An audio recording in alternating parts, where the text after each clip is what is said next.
In this video, how to get residency in Mexico in 2024. Welcome to our guide on obtaining temporary or permanent residency in Mexico. So whether you've been dreaming of the beaches of Cancun or the bustling streets of Mexico City, we've got you covered. Let's type into the types of resident visas and how you can apply for them. Now, probably worth noting that there is a progression in Mexico from tourist visas to temporary to permanent to citizenship.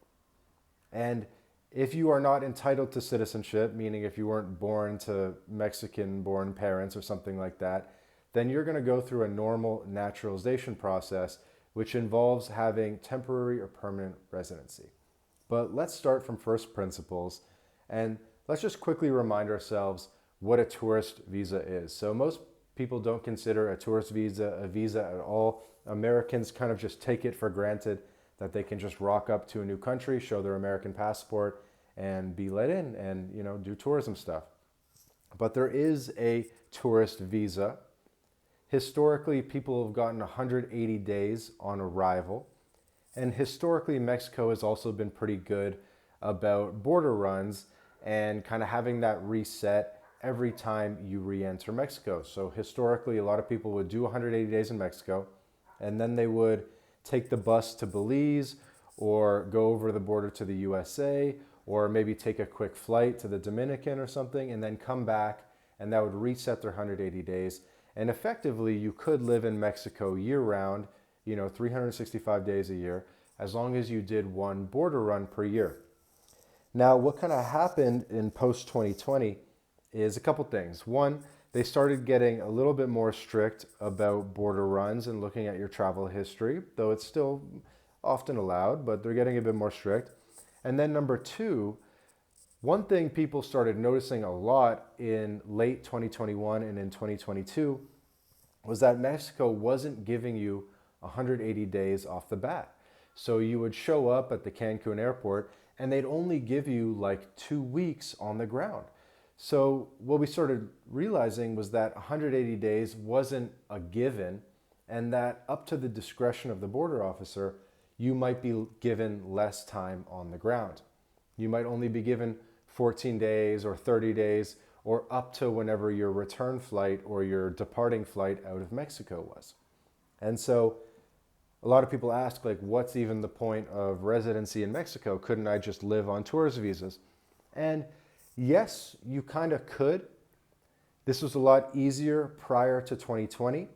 And what we've noticed around the world, not just in Mexico, is that it's getting a lot harder to just live on tourist visas, especially if you have, say, real estate in that country or different business interests. You're going to want to have residency visa so that you have a legal right to visit that country, and that way you're not blocked from visiting your property, and you don't have to do annoying visa runs. And above all, you don't have to have that uncertainty that maybe one day you might not get let in. And the requirements, by the way, for residency are going up every year. It's getting harder and harder every year, and we'll come back to that a little bit later in the video. So first, let's talk about the temporary resident visa. This visa is perfect if you plan to stay in Mexico for more than 180 days, but less than 4 years. Categories include joining family reunification, studying, maybe working in Mexico, or simply based on financial independence through income or through savings in a bank account. So there's definitely a couple different paths to temporary resident visa. And typically people are given a 1-year temporary resident visa off the bat. And then when you go to renew that after 1 year, you'll usually be able to renew for another 3 years.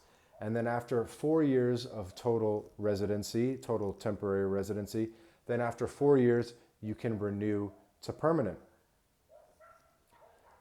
Next, let's talk about the permanent resident visa. So this visa is for those that want to live in Mexico indefinitely. You might need to start with a temporary residency visa and upgrade after 4 years, but there are exceptions like being financially self-sufficient or having close family ties that will allow you to skip temporary and go straight to permanent residency, which has its pros and cons, but on the balance, probably better to be a permanent resident versus a temporary resident.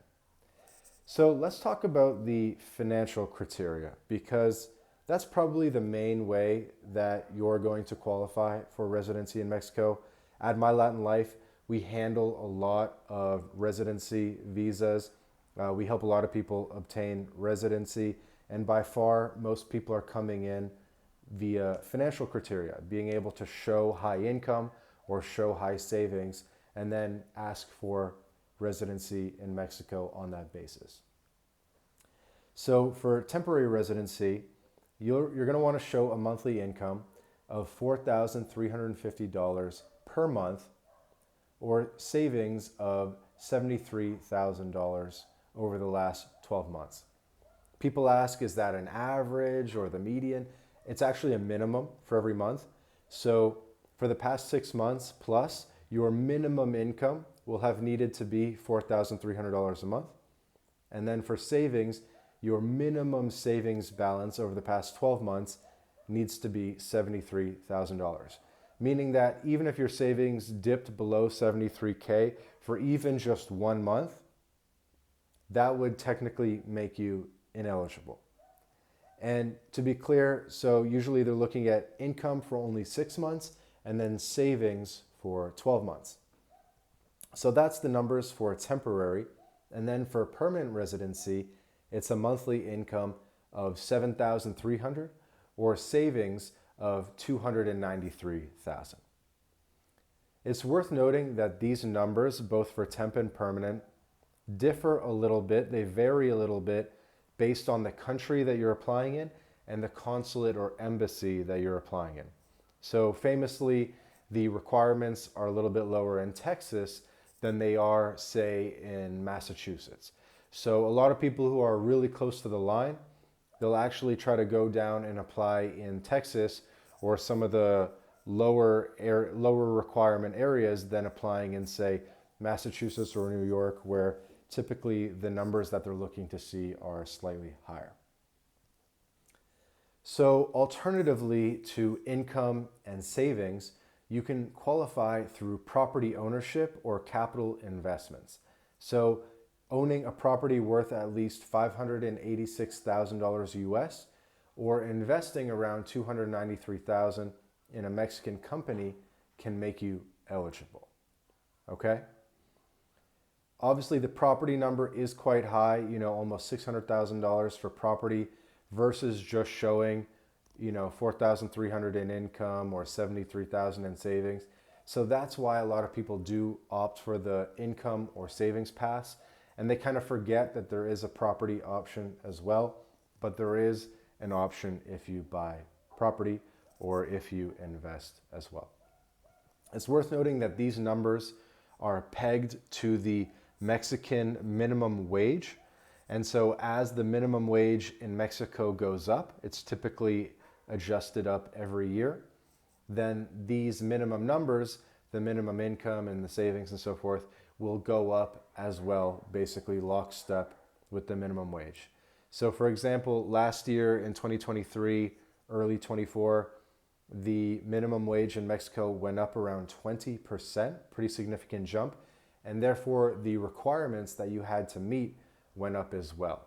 Like it used to be in the 3,000s per month for savings that you had to show. Might have even been in the 2,000s before, but now it's into the, it's well over $4,000 a month that you need to show. And if you just do it, you could expect maybe in 2025, you should multiply by 1.2, and that's probably roughly what it's going to be next year. So 4,350 x 1.2 is 5,220. So this is huge. If you're listening to this, do not delay. My Latin Life, again, can handle your residency application, but whoever you choose to go with, the point is you want to apply sooner rather than later because the requirements just get more onerous every year. So right now, 4,350. Next year, if there's a steady state increase in the minimum wage, you're looking at 5,200 a month in order to qualify. So apply as soon as possible, get that resident card, and then when you renew and whatever, you don't have to re-meet the financial qualifications in the future. You only have to meet the financial qualifications once, and then future renewals are basically just as simple as getting your photo taken and that kind of thing. You do not need to meet financial qualifications again. So let's talk about the process. Applying for residency in Mexico is a two-step process. First, you're going to apply at the Mexican consulate or embassy local to you outside Mexico. And then after approval, you'll finalize your application at a local immigration office within 30 days of arriving in Mexico. So for example, if you're listening to this and you're from Colorado, then you're going to apply at the consulate in Denver. You're going to have an appointment in Denver, in person in Denver. You're going to get a kind of like a sticker piece of paper thing physically attached to your passport, put into your passport book. And then with that, you'll be able to fly to Mexico and show up at a local INM office, migrations office in Mexico, and complete the second step, which is basically getting your photo taken and picking up your resident card. Okay, so two-step process.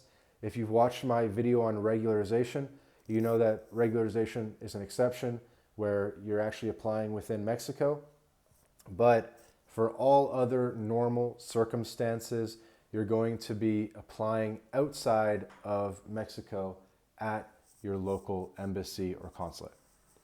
Another strategy at My Latin Life that we really implement a lot, and this is a secret strategy, is that you can apply anywhere that you're a resident. So it doesn't have to be like your country of birth. If you're a resident in different countries, maybe you have residency, I don't know, in Panama or Portugal or Paraguay, and you could actually apply there instead. And either because it's just convenient, because you don't want to spend time in the US, to hit the foreigner and income exclusion, for example, or maybe the requirements are slightly different, maybe they're less strict or more strict or whatever it is.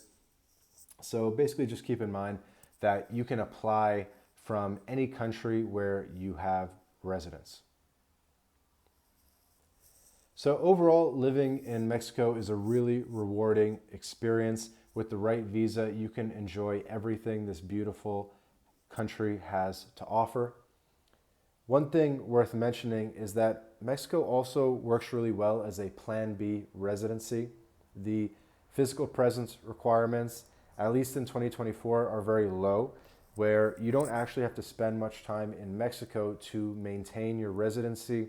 You just need to show up when there are renewals. And so if you started on temporary, you get the 1-year temp. You don't have to spend any time in Mexico during that year. And then you show up a year later to renew for 3 years. And then you don't have to spend any time in Mexico for 3 entire years until you renew to permanent. Would it be helpful to spend time in Mexico and build ties and build a case and build, a bit of a narrative for why they should, renew your residence and convert you to permanent? Yes, of course that would help. But by and large, you don't have to spend very much time in Mexico as a resident in order to keep your residency active. And for that reason, we really recommend Mexico residency to anyone, whether you want to spend time in Mexico or not. Even if you don't really want to spend time there, just get it as a Plan B residency. It's not very expensive. The requirements really aren't that high. So you're probably going to qualify. It's not going to cost you a lot of money. Mexico is very close for Americans and Canadians. And it's just basically a no-brainer to get Mexico residency. So whether you genuinely want to relocate to Mexico or genuinely want to spend a lot of time there, or you just want to get a Plan B residence, you've heard about this idea of flag theory or getting multiple residencies as Plan Bs and insurance policies, I think Mexico works well for both those situations. So with that being said, for more detailed information, you can check out the link in the description. You can check out mylatinlife.com. We process successfully Mexico residency applications on a weekly basis for both individuals as well as families. We do families of 4, families of 5, big families. And we're really successful at helping people get Mexico residency. So work with My Latin Life if you want the solace of knowing that things are getting done right, things are getting done fast, efficiently, and effectively. But with that, hope you enjoyed this video. I hope you learned more about the Mexico residency process, something that everyone should be considering, and honestly, everyone should be executing on now before the requirements go up again.